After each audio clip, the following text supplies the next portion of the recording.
Buen día, mis hermanos queridos. Aquí estamos memorizando otro día de la resurrección de Cristo encarnado. Hoy festejaríamos lo que debe ser el día de la resurrección en la Semana Santa. Lamentamos que no podemos esperar con una fogata como es el amanecer, que siempre nos gusta hacerlo y cantar y esperar esa llegada, pero lamentablemente no podemos hacerlo por disposiciones del gobierno de no poder estar todos reunidos. Así que tenemos nuestro mensaje grabado para poder compartir con ustedes este mensaje. Esta semana, una semana donde recordamos la muerte y la resurrección del Señor Jesucristo, es una de las semanas más importantes para el pueblo de Dios, para nosotros los cristianos, para recordar esa muerte y esa resurrección del Señor.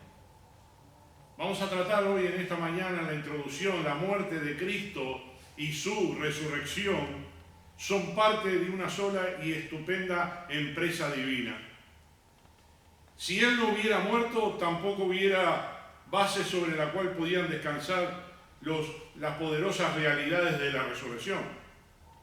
Si Él no hubiese resucitado, su muerte no hubiera tenido efecto, no hubiera Salvador. La muerte y resurrección son dos eventos esenciales.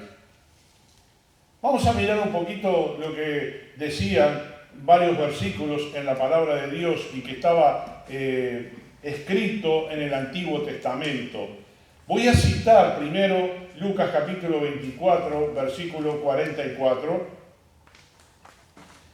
Y les dijo: estas son las palabras que os hablé estando aún con vosotros, que era necesario que se cumpliese todo lo que está escrito de mí en la ley de Moisés, en los profetas y en los salmos. Allí el mismo Señor está citando a Moisés y está citando a los profetas y a los salmos en el Antiguo Testamento.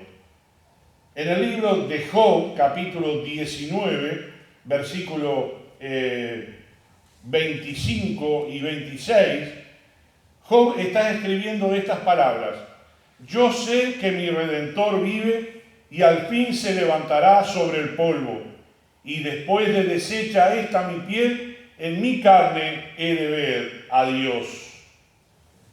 En el libro de Salmos, en el capítulo 16, versículo 9 y 10, Salmo 16, 9 y 10, dice: se alegró por tanto mi corazón y se gozó mi alma. Mi carne también reposará confiadamente, porque no dejarás mi alma en el Seol, ni permitirás que tu santo vea corrupción. Capítulo 17 de Salmo, versículo 15. En cuanto a mí, veré tu rostro en justicia, estaré satisfecho cuando despierte a tu semejanza. No hay en toda la Biblia un ejemplo más grande de una verdad que se refiere a una persona y a la vez es aplicable a dos. Se ve claro al leer el pasaje que David está previendo su propia resurrección y la de Cristo. Pero también los apóstoles, Pedro y Pablo, citan en Hechos capítulo 2, versículo 24, Hechos capítulo 2,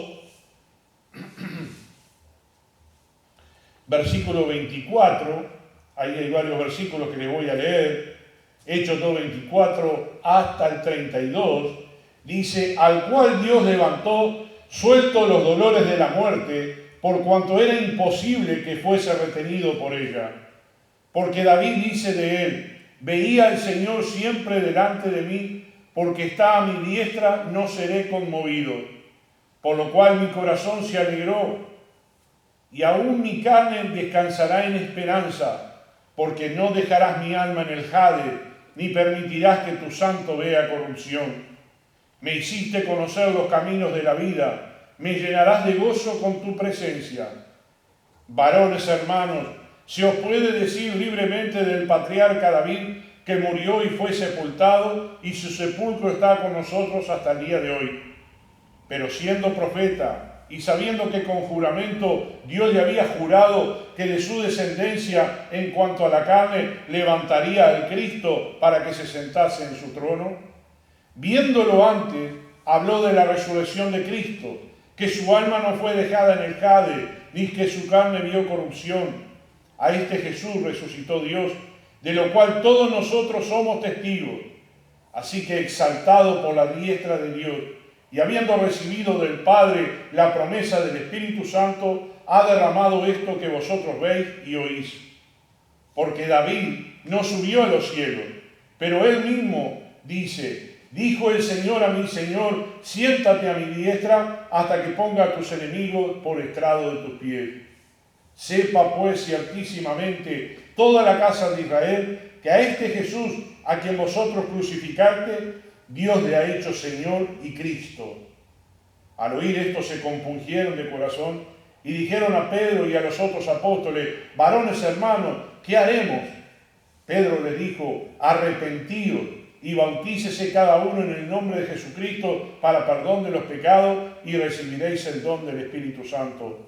Porque para vosotros es la promesa, y para vuestros hijos, y para todos los que están lejos, para cuantos el Señor nuestro Dios llamare. Y con otras muchas palabras testificaba el apóstol Pedro. Este fue su primer mensaje, pero qué narrativa más hermosa la que el apóstol estaba diciendo aquí. En Hechos capítulo 13, versículo 34, Hechos 13, 34, estamos leyendo palabra de Dios. Dice: y en cuanto a que le levantó de los muertos para nunca más volver a corrupción, lo dijo así: os daré las misericordias fieles de David. Por esto dice también en otro salmo: no permitirás que tu santo vea corrupción.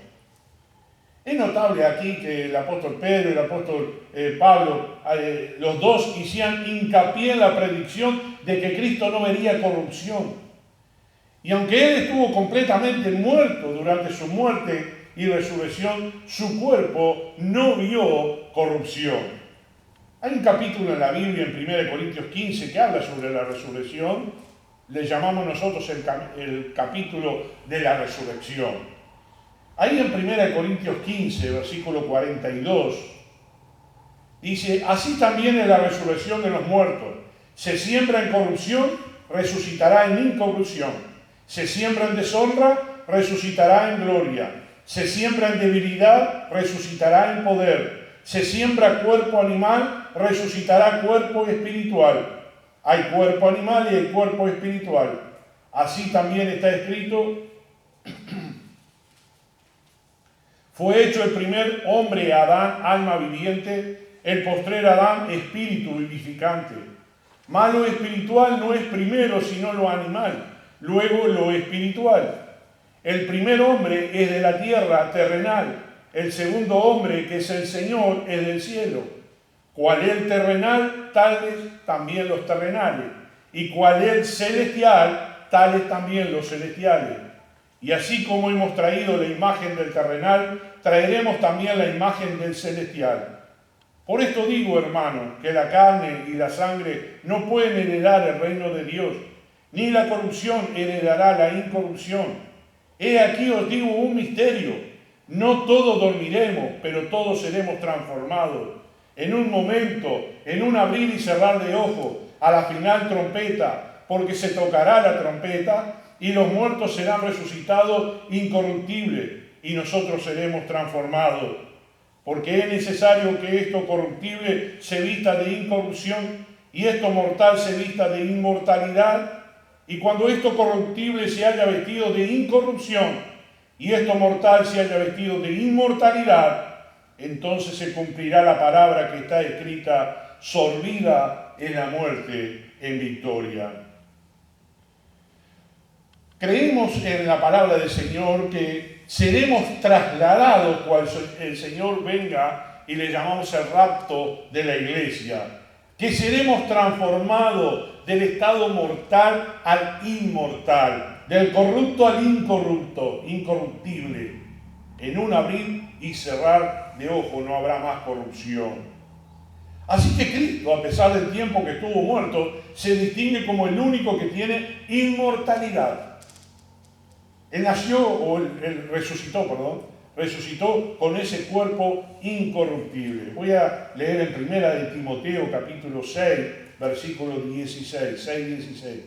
Dice así: el único que tiene inmortalidad, que habita en luz inaccesible, a quien ninguno de los hombres ha visto ni puede ver, al cual sea la honra y el imperio sempiterno. Amén.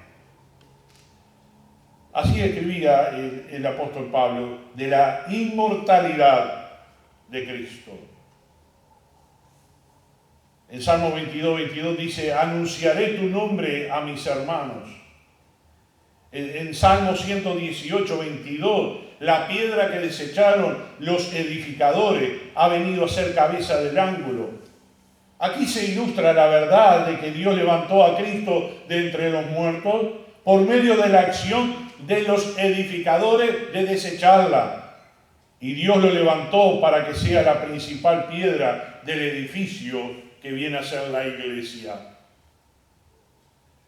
Esto es lo que vemos en profecías que estaban en el Antiguo Testamento hablando de Cristo. En el Nuevo Testamento, la resurrección, el mismo Cristo predice su resurrección. Vamos a leer un poquito en Mateo capítulo 16. Hoy hay varios versículos para basar nuestro mensaje de la resurrección. ¿Sabes? Este es un tema muy controversial. Hay muchas personas que no pueden entender que haya una resurrección, ni que nosotros vamos a ser resucitados, aún los incrédulos, para condenación. Pero la palabra de Dios es clara cuando está hablando sobre este tema. El mismo Jesús en Mateo capítulo 16, versículo 21 dice: desde entonces comenzó Jesús a declarar a sus discípulos que le era necesario ir a Jerusalén y padecer mucho de los ancianos, de los principales sacerdotes y de los escribas, y ser muerto y resucitar al tercer día. Bueno, ahí está escribiendo Mateo lo que todavía no estaban visualizando los mismos discípulos. Si bien el Señor se lo había anunciado, todavía ellos no lo habían entendido correctamente hasta que pasó todo. En Mateo 17 ahora, ahí nomás cerquita donde estamos, versículo 22, dice: estando ellos en Galilea, Jesús le dijo: el Hijo del Hombre será entregado en mano de hombre y le matarán, mas al tercer día resucitará. Y ellos se entristecieron en gran manera. Era muy difícil de digerir ese tema antes de entenderlo. Hoy nosotros lo vemos con una perspectiva hacia atrás y podemos decir: Cristo murió, resucitó y ascendió a los cielos. Entendemos la obra de Cristo, de la salvación, entendemos la doctrina de la justificación. Pero pónganse un segundito en los zapatos de esos discípulos. Estaban con el Señor hace 3 años y ahora el Señor les dice que va a morir y resucitar y ellos no lo entendían. ¿Cómo que nuestro líder va a morir? ¿Cómo que nuestro líder va a ser quitado de entre nosotros? Bueno, había un motivo, y el motivo es que el Señor tenía que pasar la cruz, ¿no es cierto? Tenía que derramar su sangre, tenía que morir, tenía que estar allí en la eternidad, pero luego resucitaría en victoria.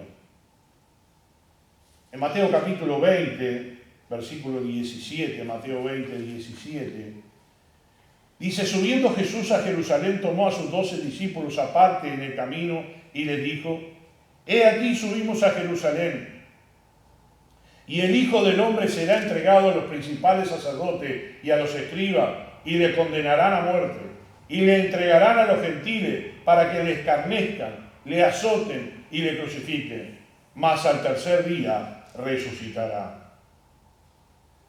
También Marcos escribe sobre esto en el capítulo 9, Marcos 9. Interesante todo lo que están escribiendo los propios que vivieron esto, ¿no es cierto? Marcos 9:30 dice: habiendo salido de allí, caminaron por Galilea y no quería que nadie lo supiese, porque enseñaba a sus discípulos y le decía: el Hijo del Hombre será entregado en manos de hombre y le matarán, pero después de muerto resucitará al tercer día.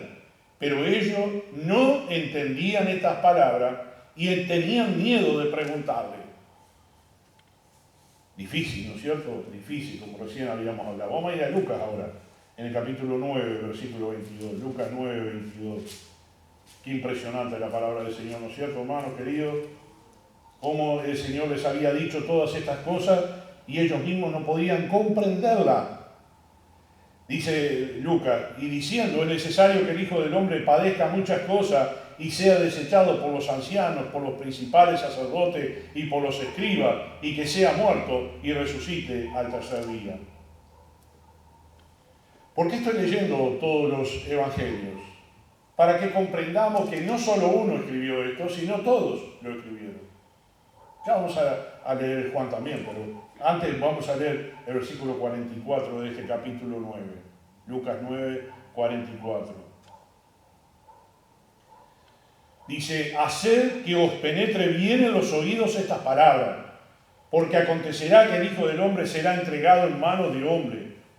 Mas ellos no entendían estas palabras, pues les estaba velada para que no las entendiesen y temían preguntarle sobre estas palabras.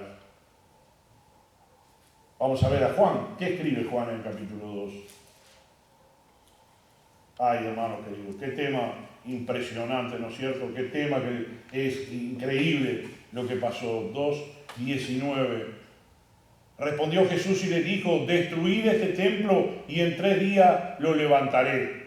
Dijeron luego los judíos, en 46 años fue edificado este templo y tú en 3 días lo levantarás. Mas él hablaba del templo de su cuerpo. Por tanto, cuando resucitó de entre los muertos, sus discípulos se acordaron que había dicho esto y creyeron la escritura y la palabra que Jesús había dicho. Aquí está Juan escribiendo. Juan era el protagonista directo de toda esta historia. Juan sabemos que estuvo con el Señor. Juan escuchó esas palabras. Cuando él estaba hablando allí, el Señor estaba hablando allí con los escribas y los fariseos. Cuando el Señor había entrado allí a la ciudad. El domingo pasado habíamos hablado sobre la entrada triunfal del Señor en un pollino. Qué increíble esa historia, ¿no? Y hoy vemos cómo el Señor ya está dispuesto a ser entregado.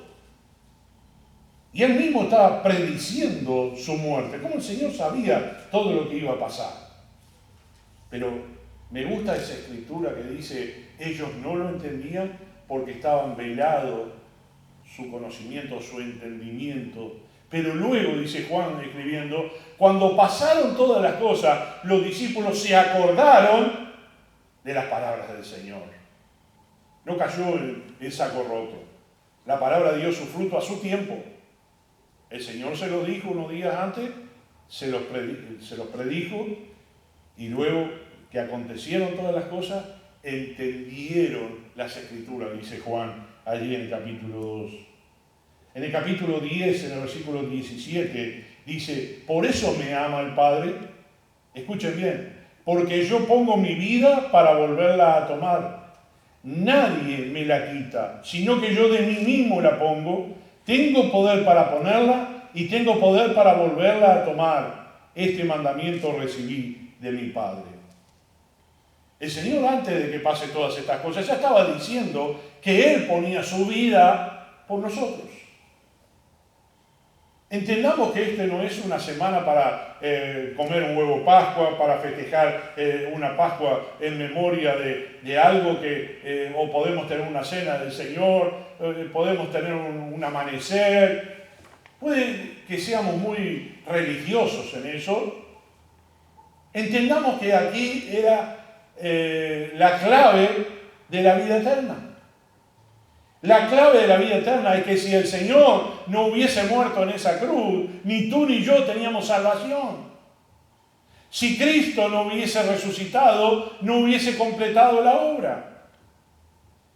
Si Cristo no hubiese ascendido a los cielos, no estaría abogando por nosotros. Hermanos, este tema es apasionante. El tema de la resurrección de nuestro Señor. ¿Cuáles son las pruebas válidas para que nosotros pongamos las evidencias de esa resurrección? Recuerden que la historia decía que cuando el Señor resucitó y la piedra fue movida, los ángeles, los soldados cayeron como muertos Y luego fueron a quienes le pagaron, allí le dieron cuenta, le pagaron para que dijesen que los discípulos vinieron a robar el cuerpo del Señor. Hermanos, si alguien, a los soldados se le escapaba un preso, debían responder con su vida. Ahí tenemos la historia del carcelero de Filipo. ¿Se acuerdan cuando hubo un terremoto y Pablo y Silas estaban allí en la cárcel? Y el carcelero se iba a matar porque vio que toda la cárcel estaban las puertas abiertas. Y Pablo y Silas le dijeron, no te hagas daño, estamos todos acá. Y salvaron su vida. Él podía haberse matado porque dijo, mi vida por la vida de mis presos. Si estos soldados hubiesen tenido la responsabilidad de cuidar la tumba del Señor y se le escapó el muerto, también ellos podían haber sido ejecutados y no lo fueron. Esa es una de las evidencias que podemos entenderla. Otra evidencia que prueba la resurrección de Cristo es esa tumba vacía. Dice que vinieron y vieron que la tumba estaba vacía. Lo dijeron sus discípulos, lo dijo María cuando vino y no lo vio. Y estaban allí los ángeles. Luego hay una serie de acontecimientos. ¿Recuerdan los dos discípulos camino a Emaús? Cuando el Señor se les acercó y luego cuando estaba en la mesa desapareció. Luego se le aparece a los discípulos en un aposento totalmente cerrado. En la primera vez no estaba Tomás, en la segunda sí. Y el Señor se apareció y le dijo, dame de comer. Y le dieron un panal de miel para que él comiese, para que vieron que no era un fantasma. La transformación de esas apariciones durante 40 días confirmaron la resurrección en el corazón de los discípulos. Y estas pruebas nos presentan una escena totalmente distinta. Un cambio repentino cuando Él apareció después de la resurrección. Fue reconocido inmediatamente por los que lo vieron. Y la actitud de todos son pruebas inevitables de que realmente resucitó. Una de las cosas que también me apasiona pensar es que Pedro negó al Señor allí en el patio de Caifás 3 veces. Y luego el gallo cantó y él lloró por haber negado al Señor cuando se había comprometido que iba a poner su vida por la del Señor. Pero allí en Hechos capítulo 2 vemos el discurso de Pedro, el gran mensaje de Pedro y toda su exposición frente a la misma persona que él le había tenido miedo hace un rato atrás, hace unos días atrás. Eso me da una tranquilidad de que Pedro sabía exactamente lo que estaba pasando. Vemos a un Pedro, por ejemplo, que en ese tiempo de la muerte del Señor se había vuelto a la pesca. Aún se había, dice, quitado la ropa de su torso y estaba desnudo. Y cuando dijeron es el Señor que está en la playa, Pedro inmediatamente se tiró al agua porque estaba sin la ropa arriba. Y cuando se le acercó, y eso está en el libro de Juan, en el último capítulo, se le acercó al Señor en la playa y el Señor estaba, dice, cocinando unos peces allí en una brasa. El Señor le hace 3 preguntas. Pedro, ¿me amas? Pedro, ¿me amas? Más que estos. Pedro, ¿me amas? Apacienta mis corderos. El Señor le había dado una responsabilidad a Pedro y Pedro todavía no lo había entendido. Se había desanimado cuando su Señor desapareció de la escena. ¿Sabe? Eso me hace pensar muchas veces que cuando una persona, estos días por ejemplo que estamos solos en nuestra casa, como que no tenemos el tutor cerca, el pastor cerca, los hermanos cerca, parecería que estamos abandonados, parecería que estuviéramos solos, que todo se terminó. No, es un momento de reflexión, es un momento de tomar fuerza, es un momento de encontrarte más con tu Maestro, con tu Cristo espiritualmente. Y en ese tiempo que el Señor murió y hasta el momento de la resurrección, los discípulos estaban tristes, se habían como desparramados. Pero el Señor los recoge nuevamente. El Señor no se fue y no volvió más. El Señor se quedó 40 días para confirmar que Él estaba resucitado. Y en ese tiempo el Señor puso en sus corazones la fe que tenían que tener. Tampoco estaban preparados para su resurrección y cuando le vieron respondieron con una gran manifestación de sorpresa y alegría. Ellos no tenían ningún propósito ni plan para actuar de esta manera. Pero al ver la tumba vacía, deja fuera toda duda. Y el Salvador estaba vivo de nuevo en medio de ellos. Volvemos otra vez a 1 Corintios 15. Qué capítulo precioso para poder desarrollarlo, ¿no es cierto?, el tema de la resurrección. 15:5 dice, y que apareció a Cefas y después a los 12. Después apareció a más de 500 hermanos a la vez, de los cuales muchos viven aún y otros ya duermen. Después apareció a Jacobo, después a todos los apóstoles, y al último de todos, como un abortivo, me apareció a mí. Y leo el 9 también, no lo tenía planeado, pero dice Pablo, el apóstol Pablo, porque yo soy el más pequeño de los apóstoles, que no soy digno de ser llamado apóstol, porque perseguí a la iglesia de Dios. Quiero recalcar el versículo 8. Y al último de todos que se le apareció, se me apareció a mí, dijo el apóstol Pablo, llamado antes Saulo. Ustedes noten de que él hizo una lista de todas las personas que encontraron a un Señor resucitado, y al último de todos los apóstoles se me apareció a mí. Recalco esto, porque es importante. No hay otro apóstol después del apóstol Pablo. Para ser apóstol necesitas ver a Cristo resucitado, y el apóstol Pablo lo vio camino a Damasco. Él se encontró directamente con el Señor y lo vio. Y ahí lo dice bien clarito en el versículo 8. Y al último de todos. Qué hermosa la gracia del Señor al confirmar en el corazón de todos esos discípulos que Él era el Cristo resucitado.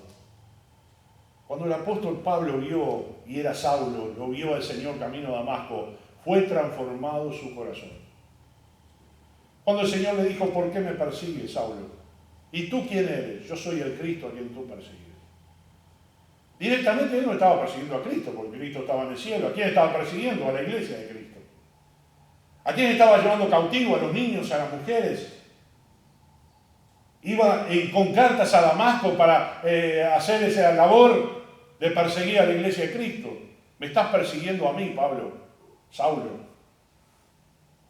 Pero ese encuentro con el Señor le transformó su corazón. Y ahí estuvo luego 3 días ciego, hasta que vino el Ananías y puso sus manos sobre él y recobró la vista.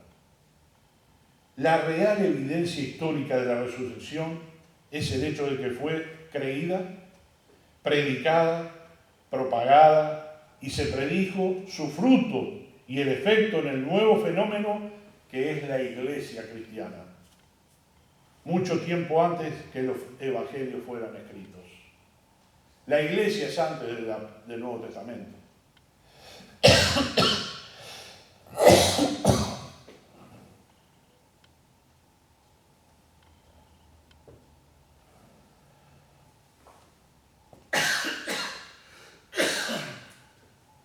Esta es la nueva creación que se basa en el segundo Adán, que se levantó de la tumba, una nueva creación que representa el supremo esfuerzo divino y que integra los intereses del cielo con los intereses de la tierra. Y todo el Nuevo Testamento proclama y define la resurrección de Cristo, que es un aspecto fundamental, yo diría neurálgico, de nuestra salvación. Un punto loable.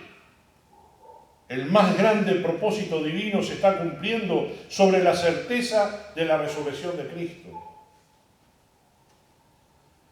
Ya leímos el 1 de Timoteo, lo vuelvo a leer, 1 Timoteo 6, 16, porque aquí vamos a encontrar un nuevo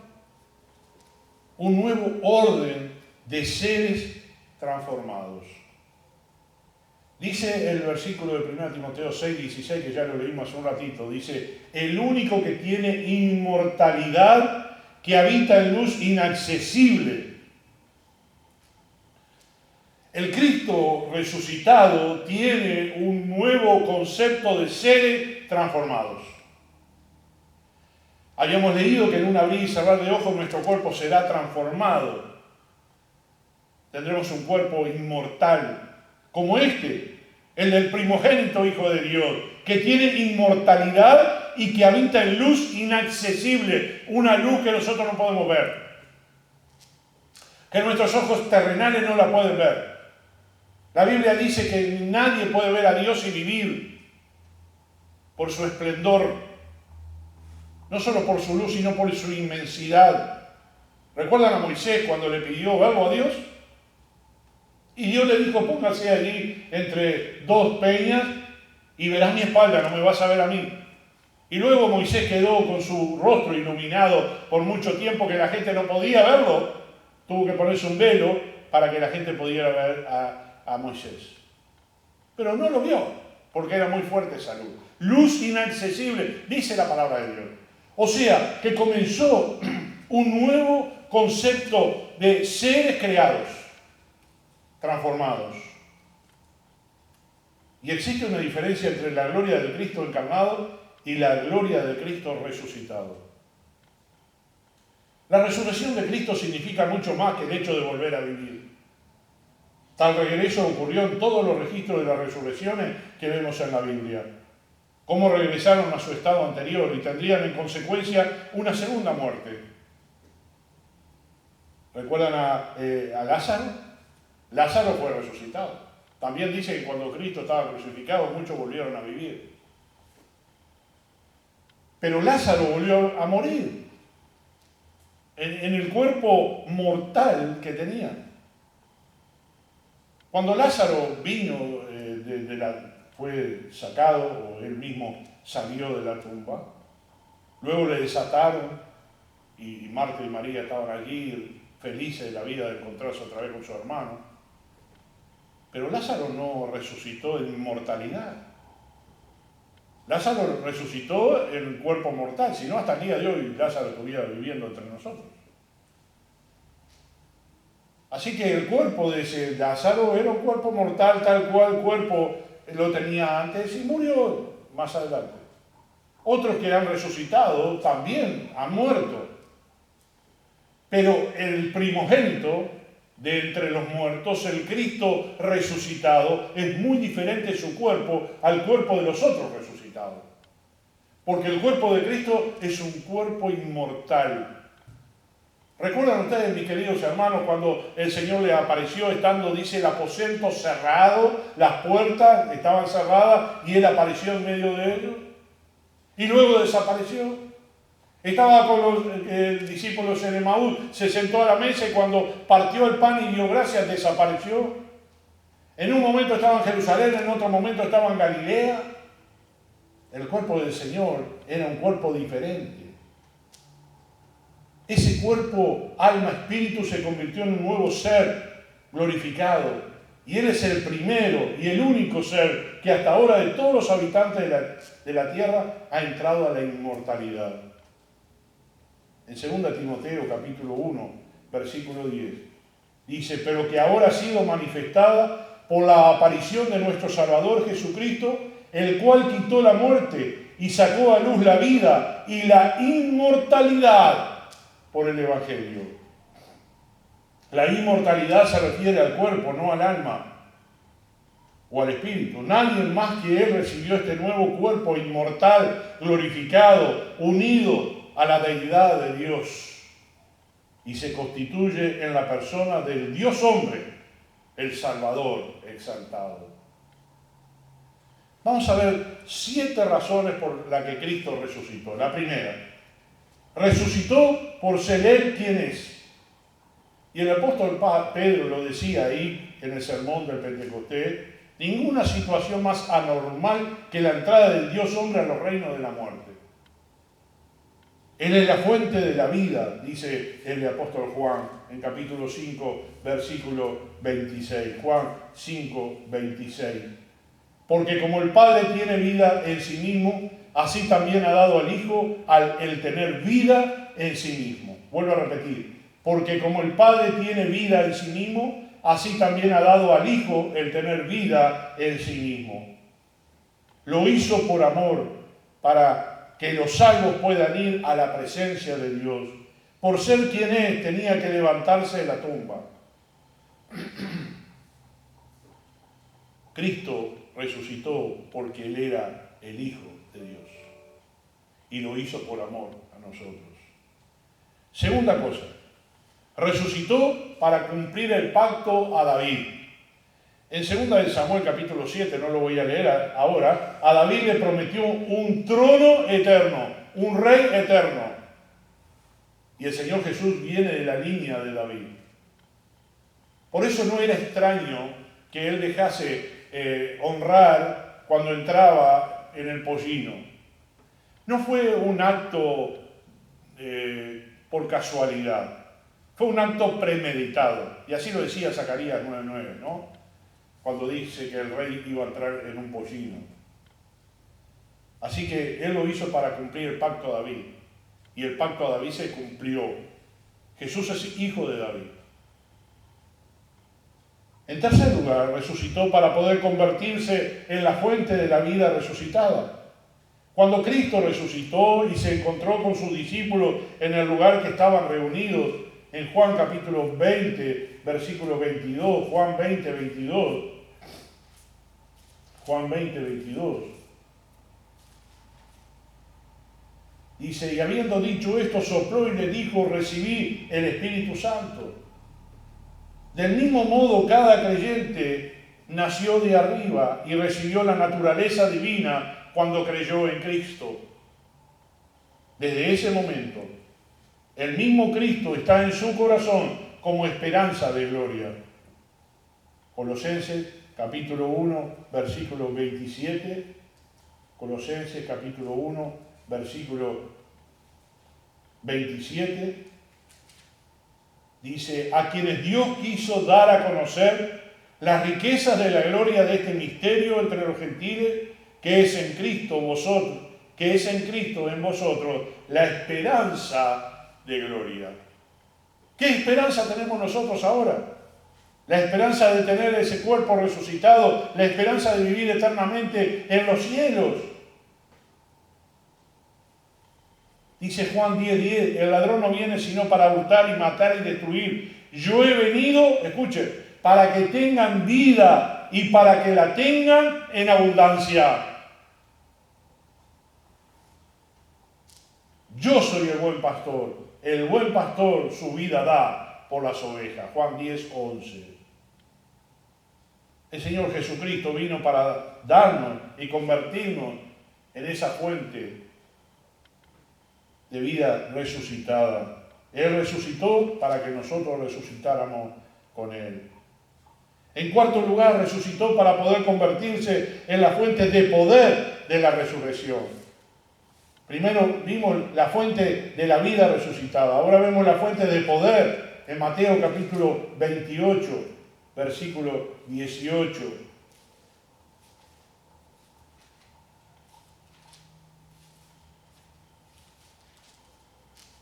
Dice, Jesús se acercó y les habló diciendo, toda potestad me es dada en el cielo y en la tierra. Él tiene poder, su poder se le dio, se le concedió. Para los que creemos en Cristo resucitado, nos identificamos con Él en su muerte personal. Y ahora vive Cristo en nosotros. En el libro de Romanos, en el capítulo 6, nos habla sobre ese viejo hombre y nuevo hombre, y el nuevo hombre resucitado en Cristo. En Cristo, en quinto lugar, resucitó para ser cabeza de sobre todas las cosas a la iglesia. Efesios capítulo 2, versículo 4. Efesios capítulo 2. Pero Dios, que es rico en misericordia, por su gran amor con que nos amó, aun estando nosotros muertos en pecado, nos dio vida juntamente con Cristo. Por gracia sois salvos. Y juntamente con Él nos resucitó y asimismo nos hizo sentar en los lugares celestiales con Cristo Jesús. Aquí el apóstol Pablo todavía no estaba físicamente o espiritualmente en el cielo. ¿Por qué dice estas palabras? Porque ya el Señor nos concedió el privilegio y el derecho de estar con el Señor en esa nueva creación, nueva criatura somos, dice 2 de Corintios 5:17. Antes éramos una cosa, ahora somos nueva criatura en el Señor. Porque Cristo, cuando resucitó, combina con la iglesia para formar una unidad. El resultado se conoce como una nueva creación. El primer Adán, el segundo Adán. El primer Adán, padre de todos los seres humanos físicamente. El segundo Adán, que es Cristo, el padre de la creación espiritual y la fundación de su iglesia. Cada creyente puede ser unido a la iglesia, también es una nueva creación, pero toda la compañía de salvos se une y la cabeza es Cristo, porque Cristo es la cabeza de la iglesia resucitado. Y con Él constituyen todos los creyentes de todos los tiempos. Este era el plan de Dios. Y no hay otra compañía existente, sea de ángeles o de hombres, la realización es el plan supremo. Ahí mismo en Efesios capítulo 1, versículo 20, dice, el cual operó en Cristo, resucitándole de los muertos y sentándole a su diestra en los lugares celestiales, sobre todo principado y autoridad y poder y señorío, y sobre todo nombre que se nombra, no solo en este siglo, sino también en el venidero, y sometió todas las cosas bajo sus pies y le dio por cabeza sobre todas las cosas a la iglesia, el cual es su cuerpo, la plenitud de aquel que todo lo llena en todo. Este era el plan de Dios. Que Jesucristo sea la cabeza de ese cuerpo y la iglesia fuera su cuerpo, nosotros los miembros de él. En sexto lugar, resucitó para garantizar la justificación. En Romanos capítulo 3, en el versículo 24, Romanos 3, 24, dice así, siendo justificado gratuitamente por su gracia, mediante la redención que es en Cristo Jesús. Justificado gratuitamente, dice la palabra de Dios aquí. El capítulo 5 de Romanos, versículo 9, pues mucho más estando ya justificados en su sangre, por él seremos salvos de la ira. Aquella persona que cree en Jesucristo como su Salvador personal está justificado delante de Dios. Está salvado delante de Dios. Y él resucitó para garantizar esa justificación nuestra. El séptimo y último lugar. Resucitó para ser las primicias de los que durmieron. En 1 Corintios 15, que le decíamos que era el capítulo de la resurrección, está escrito que él era las primicias, el primero de los demás. Ya lo habíamos leído, pero eso está en 1 Corintios 15, 20. Esa humanidad glorificada que ha de constituir las atracciones más sublimes en los cielos. Todos los que son salvos recibirán cuerpos glorificados como el glorioso cuerpo de Cristo. Seremos transformados en una brisa de ojos a la final trompeta. Los ángeles conocen cuál será la condición de aquellos innumerables compañías. Después de haber obtenido cuerpos resucitados, poblarán los espacios celestiales. Los ángeles saben, antes que los cristianos aparezcan como seres, pues han visto al Cristo resucitado. También dice ahí en 1 Corintios, y si Cristo no resucitó, vana es entonces nuestra predicación, vana es también nuestra fe. Queridos amigos, recordamos hoy esa resurrección, pero no es para recordar con un evento de festividad nada más. Recordar que Cristo resucitó es recordar de que nosotros somos salvos y justificados de nuestros pecados y que tenemos la vida eterna garantizada, como dice el apóstol Pablo, ya estamos en los cielos sentados en el trono de Dios. En esos lugares celestiales, decía allí en Efesios. ¿Qué visualiza usted en la resurrección de Cristo? ¿Qué ganancia tiene usted en la resurrección de Cristo? ¿Sabe? Yo puedo ser feliz al encontrar que Cristo murió por mis pecados. Diríamos los cristianos tenemos un sabor amargo dulce. Amargo porque Cristo murió, amargo porque injustamente lo mataron, amargo porque nadie encontró ninguna justificación para matarlo, y dulce al saber que Él resucitó para justificarnos delante del Padre. Que esa sangre redentora hizo que nosotros pudiéramos tener acceso a la vida eterna. El recuerdo de la resurrección del Señor nos tiene que hacer recordar esto. Si Cristo no hubiese venido, si Cristo no hubiese muerto, si Cristo no hubiese resucitado, si Cristo no estuviera sentado a la diestra del Padre, ¿qué sería de ti y de mí? ¿Cuál es la esperanza que tendríamos en estos momentos? ¿Sabe? El mundo está convulsionado por un virus, pero no puede convulsionar el corazón de un creyente. Porque si un creyente muere por causa de esta enfermedad, él está tan feliz de encontrarse con Cristo. Como decía el apóstol Pablo, no sé de qué hacer, si quedarme con ustedes o irme, porque tengo ganancia a los dos lados. La muerte de los cristianos no es una muerte.